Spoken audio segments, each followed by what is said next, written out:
Hi, my name's Chris Scott, and this interview was recorded for the UK Wine Show. For the latest news and terms and conditions, go to ukwineshow.co.uk. Hi, my name's Chris Scott, and I'm here with Laetitia Terry. How are you, Laetitia? I'm fine, Chris. Thank you. Perfect. We're in Hermitage, and you work for Jaboulet, but Jaboulet owns a lot of vineyards throughout Northern Rhone, and today I just wanted to get a really quick overview of some of the key vineyards, because there's not that many in Northern Rhone, isn't there? And if you start at the top, there's Côte Rôtie, the roasted slopes or something. Yes, exactly. Yes. It is Côte Rôtie. It's only in red wine. Yep. Only an appellation on and red. And Syrah, because that's Northern Rhone, got to be Syrah. Yeah, only Syrah. Then after, it's several villages avec the appellation Côte Rôtie. Yep. What's the soils up there? You were saying earlier that most of the vineyards in Northern Rhone had particular soils, except for Hermitage, which we talked about last week. So Côte Rôtie will be mainly granite, but you have a part as well of limestone. Oh, okay. Yeah, you get as well some there. So it's why if you Côte Rôtie, roasted hill, is famous with two parts. One is called Côte Blonde and Côte Brune. Yep. And for the history, there was a king, but this is just a legend. A king had two daughters. One was blonde, the other one was brunette, and he say, "I give you one part and another." But for the real thing is coming from the soil, the color of the soil. Yep. So it's why we call it like that. Okay, and the hills, the one thing about Hermitage and Côte Rôtie is the hills are very, very steep, aren't they? Yes, extremely steep, even steeper in Côte Rôtie. Yeah, and you can't use mechanical harvesting or? Everything is harvested by hand. All the work during the year are done by hand. You can use sometimes little tractors, but most of the things are done by hand because it'd be too dangerous to work there. Yep. But it's why we make what we call terraces. So you will have this wall made of stone where you will have a few rows that you can work like that, and another step. Yep. And often in some part, they kind of between several parcels, they will make like a little. They used to do that. Sometimes they use it again. It's like a little rail for train, but it's very small. Oh yeah, train. Yeah. Yeah. So like this, when they harvest, they can put their cases in that to go down the hill. Yeah, I've seen that sort of thing in Mosul before. Yeah, exactly. They use it as well. Yes. Yeah, you said it was Syrah, but they are allowed to add a little bit of Viognier, aren't they? So Viognier is a white grape. Yeah. You can add up to 20% of Viognier after it's the choice of the producer. But next to it, you have the appellation Condrieu. Before we get on to Condrieu, the reason... It's just the Viognier. Yeah. Because sometimes people think that the Viognier you use, the white grape, you take it from the other appellation. But you know, it's very important. The appellation, it's a geographic part first. Mm-hmm. And the Viognier has to grow in the appellation Côte Rôtie. Okay. You cannot take it from another famous appellation. It has to grow in the same appellation.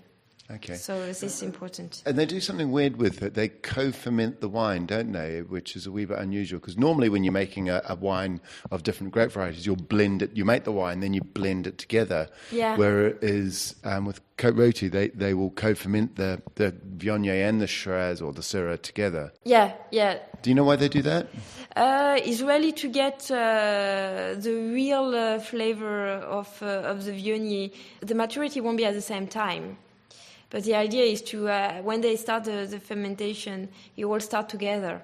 Mm-hmm. The amount is not very important, but it's really to get a real match between the two grapes. Yeah. After, for Jaboulet, we don't blend. We only use 100% Syrah. Okay. Often, my understanding is that they do the co-fermentation because the Viognier, some of the tannins from the Viognier help lift the wine. And I've often found co-fermented wine have a really lovely top note that you don't get with just straight Syrah. But you mentioned Condrieu's next vineyard down? Yeah, just after, so it's several villages having Côte Rôtie appellation. Mm-hmm. And going back south, you have another appellation getting famous as well, is Condrieu. And Condrieu is only in white, so only made of Viognier. Yep. So it's why you have perfect terroir there. And what's the soils? Is granite. Still granite, yeah. And clay. Yep. The Viognier, it's a grape you find in the Rhone Valley, north and south. You find it in Switzerland as well.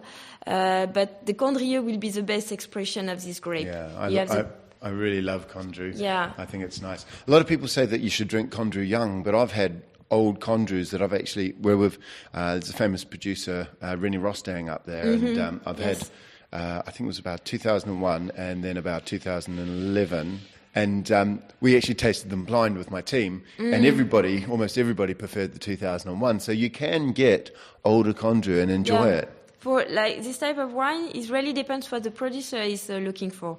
The idea is the Viognier is always to keep the freshness, and it's very generous with the honey or apricot flavors. And sometimes with time, it's losing the freshness, so it's getting too heavy. Yeah. So most of the Condrieu, you drink them young. But after, there is, producers, they select some grapes. They do a special blend, and they will get it to be kept for times. And I know a lot of producers there, and they really want to make that change the idea of people, that you can get really good Condrieu. You have old Condrieu, and this why. And I more and more try to educate people in this way. And it will take time, because Condrieu, for such a long time, we talk about it as a wine to drink young. And for it's not a very long time, Condrieu is getting back again on his as becoming very famous and important. For sometimes people there were just forgetting this appellation. Okay. The Condrieu does have a sub-appellation or a single winery in there, isn't there? There's Chateau Grillet. Oh, yes, that's a monopole. So one producer. Only one producer having his own name. So Chateau Grillet, yes. Yeah. And but it's Condrieu. Yeah. It's Viognier, but he was the person, because Condrieu almost died out as a grape variety. He was one of the last producers of Viognier, wasn't he, before it became popular again? Yes. But other producers in Condrieu, really born there for a generation, really wanted to protect it again. So it's why now it's a new generation, and they're really protecting it. So it's getting back again. Okay. Two more sub-appellations or regions. St. Joseph, quite a big region. It's getting bigger and bigger. There's more plantings going on in St. Joseph, isn't it? Yes, because the appellation is it's a very long appellation. It's following the Rhone up to 50 kilometers. So starting from the end of the appellation, Condrieu, and coming back to Tournon-sur-Rhône, Mauves, which is in front of the Hermitage Hill. So it's extremely big, and we can still plant it. But Saint-Joseph is... there will be some changes in the next few years, so we have to check again. What do you mean? Because some area where they are in appellation Saint-Joseph, they want to reclassify, divide the appellation in geographic, some people in Saint-Joseph appellation now may go back to Vin de France. Oh, really? So that's a bit of a problem. Oh, okay. But we still can plant, there is some appellations, they are full. We are not allowed to plant anymore, like in Hermitage. But in Saint-Joseph or Condrieu, we can still buy. It's getting... almost finished now for the Condrieu, but Saint-Joseph, there is still an area where you can plant and having the appellation. And the grape variety there? So you have Saint-Joseph, it can be in white and red. And for the white, it'd be Marsanne, Roussanne, and for the red, it'd be Syrah. Yep. And they tend to be a wee bit lighter than, say, Hermitage, don't they, or Côte Rôtie? They are not light. I will say they are more terroir. You are, the tannin are a little bit more rustic, a bit harder. Yeah. You always go more on the animal side, very leathery, powerful. And, Côte Rôtie will be very powerful, by getting very silkery at the end, very smooth, but very elegant. Yeah. Now, I suppose Côte Rôtie is more south-facing, isn't it? Whereas St. Joseph can have some hills that are not facing direct south. Yeah, it's why. Saint Joseph first is so long, so you don't really have the same maturity between the one in the southern of the appellation Saint Joseph and the one on the northern. And obviously they follow the Rhone River, so sometimes it's facing a good southeast, more complexity of exposure with Saint Joseph. The big appellation, though, the one that a lot of the volume of wine comes from, is Gros Hermitage, yes. isn't it? And that's on the other side of the river. So if Yeah. looking north, St. Joseph's on the left side of the Rhone River, and on the right-hand side, where you haven't got Hermitage, it's sort of Gros Hermitage, isn't it? So where you have the hill of the Hermitage, all the vineyards around are Gros Hermitage. And what does Gros mean? It's a name of a village, so they came. That's funny because here it can be either the name are coming from a village, or they come from something else, from the soil. And Gros Hermitage is a small village close to Tain-l'Hermitage, but at the end it's not where you have the biggest of the appellation. So it's kind of starting there, slowly extended. Around 10 villages around Tain-l'Hermitage. And Gros Hermitage, when we were on top of Hermitage earlier, you sort of said, this is Hermitage, and that's where Gros Hermitage starts. And Hermitage was definitely south-facing, whereas Gros Hermitage was flatter and maybe not quite so south-facing. Yeah, it depends where they are exposed. But this appellation, compared to all the other one, is mainly on the plain. Yeah. So that when we go to the Hermitage, coming back by beyond the hill of the Hermitage, there you have one side will be Gros Hermitage, another part will be Hermitage, but most of the appellation are on plain. Okay, so it's a lot easier to walk. Do they use machinery? It's easier to walk with machinery, yes, because it's flatter. So you have very long row of vineyard there. So. Easier to walk, and they are mainly growing on attached by wire.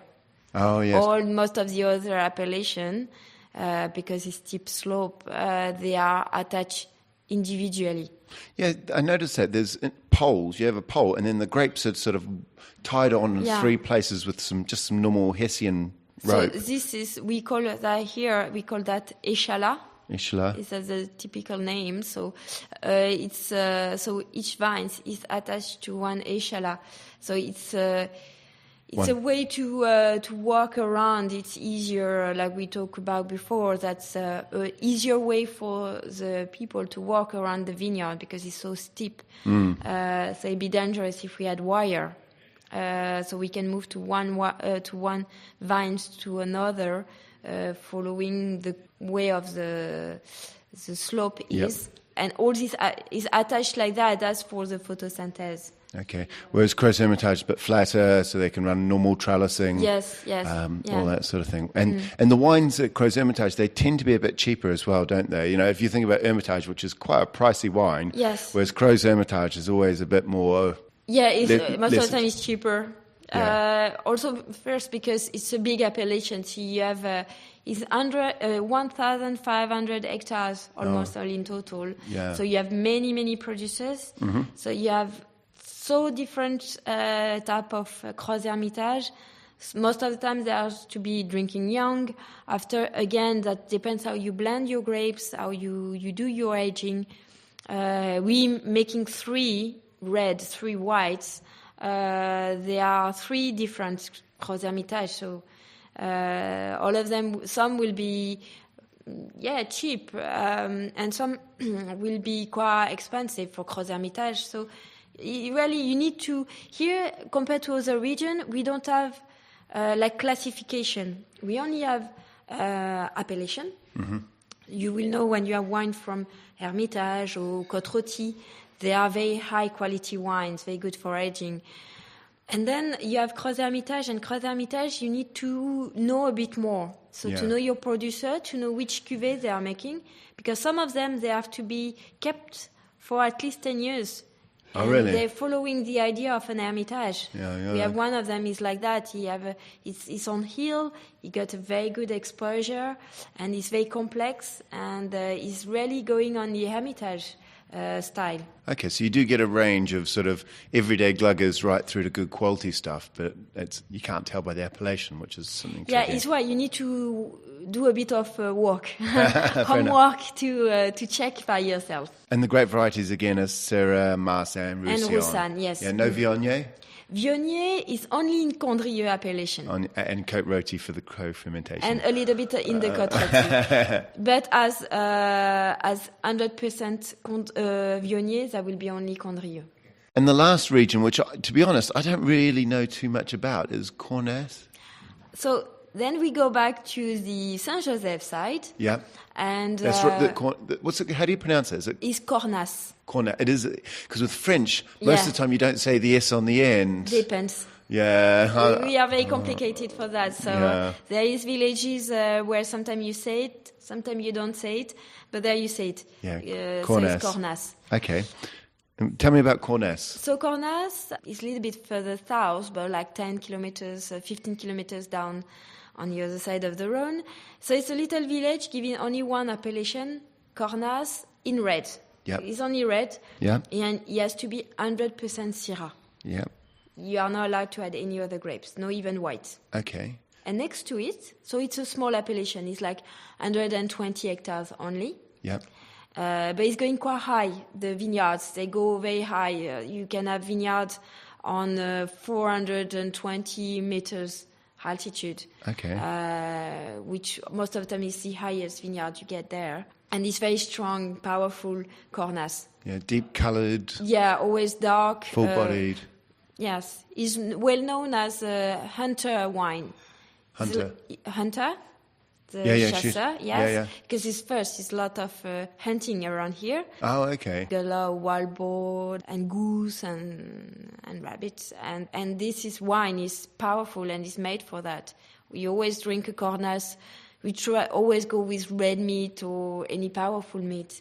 I've read somewhere that people say, because it is, again, a lot of southern-faced hills, so you get a lot of heat from it, and it's a bit further south, so it's a bit warmer. Some people sort of say it's like a cheap version of Hermitage, because Hermitage is quite pricey. No. More rustic? Yes. Hermitage is a very powerful but fine wine. Always get a good balance. The Cornas, it will be the most powerful of all the appellation. It go really on strong tannin, the same very spicy, peppery, always black pepper. Yeah. Like Hermitage, you will get more like black grey pepper, a bit, more fineness in the spiciness. But the Cornas is always very full, strong tannin, and you have to most of the time wait. If you take the traditional Cornas, you need to wait at least 10 years before starting to enjoy it. I just want to talk about one wine that I actually tried with you earlier. Le Muscat de Baume de Venise. Yes. So that's a fortified wine, isn't it? Yeah, so it's a natural sweet wine, but this is Northern Rhone. It's growing near Châteauneuf-du-Pape. You have so many appellations like Gigondas, Vaqueras, Rasteau, and others, and Baume de Venise that you can make in red. Yep. And it's famous for the Muscat. So it's a sweet, natural sweet wine. But it's a white wine, Muscat, and the grape variety is Muscat Petit Grain. Muscat Petit Grain, mainly. You can have several Muscat, variety of Muscat. Yeah, Muscat d'Alexandre. Yeah, but we use for our Muscat, Muscat Petit Grain. Okay. I actually tried it with you, and it's the first time I've had it, actually. And I really liked it. It wasn't as sweet as I thought. I know it's a naturally sweet wine. Yes. But your one had richness. It was lovely and rich, and the alcohol was 15%. So it was, it's been fortified up to 15% alcohol. But it was lovely wine. It's right up my street, really. Depends the Muscat you are making can be very sweet and a little bit heavy. Obviously, it's in Southern Rhone, so it's warm there. But we made it in a way where you are looking for more like exotic fruits. So it's why it's very fresh, and you're more like the sugar feel like more coming from the fruit than really proper sugar. So you always find in kind of a bit roses, lychee, passion fruit, and full of freshness. So it's very nice to finish a meal with that. So, so yes, it's an interesting Muscat we are making. Thank you very much. I think we're going to wrap it up there, Laetitia. I'll let you get back and do some proper work. Yeah. Other works, that's different. Yes. Another work. Thank you very much. Okay, thank you very much. Cheers.